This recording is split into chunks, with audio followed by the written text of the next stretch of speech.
Before the chatter of campus students, when the world was young on the banks of the Shannon, and I was 5 years old, Christmas Eve was the most special day of the year.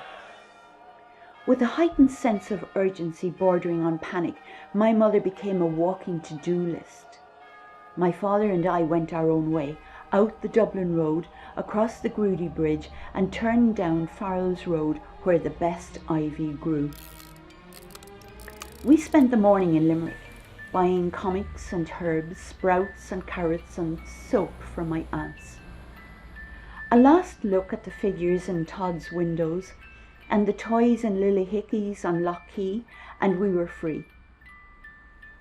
Hand in hand, we left my mother to the sounds of carols from St. Patrick's Cathedral and the rising steam of ham on the boil. I see us both now, this particular Christmas Eve.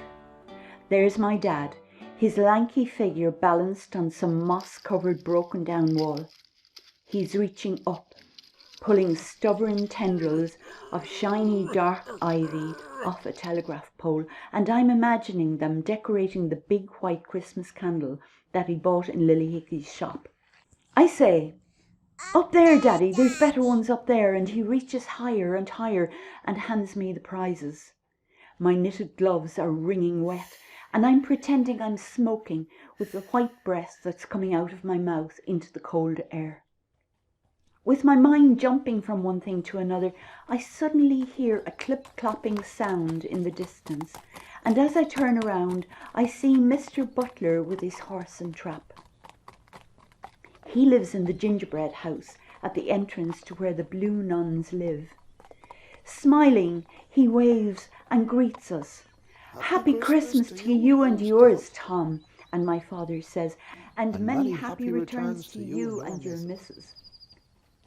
By the time he catches up with his greeting and has pulled his horse to a halt, he beckons to me from the back of the trap. "Come on," he says. Up with you there. "Up with you there. I want you to see what we have in the stable." My father lifts me onto the step of the trap, and as I am seating myself on the leather seat, Mr. Butler adds, "I suppose you'll be needing hair for the reindeers tonight."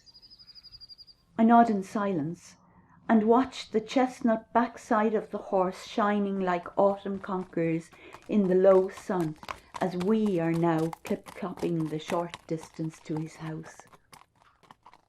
Seconds later, we are standing in the stable. It's dark except for a shaft of weak sun coming in through the half-open window. There's warm breath rising from the corner. There's a stirring in the straw, and from behind a large dark cow, 4 long legs stand up unsteadily. From the mix of warmth and the sweet smell of dung, I can't get one word out of my mouth. "Born this morning before you got out of bed, a Christmas baby," and Mr. Butler laughs with my father.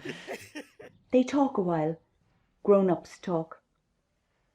I look at the dust dancing in the fading light and feel all warm inside with the magic that's in the stable. A heavy frost is already in the air as we leave Mr. Butler and head for home, me carrying an armful of hay and Dad looking like the Christmas candle with ivy trailing out under his arm. He is looking at the sky behind Limerick. It's orange and yellow. The evening star is just coming out, and he says to me, "Isn't that a wonder now? Look over there behind St. John's Cathedral.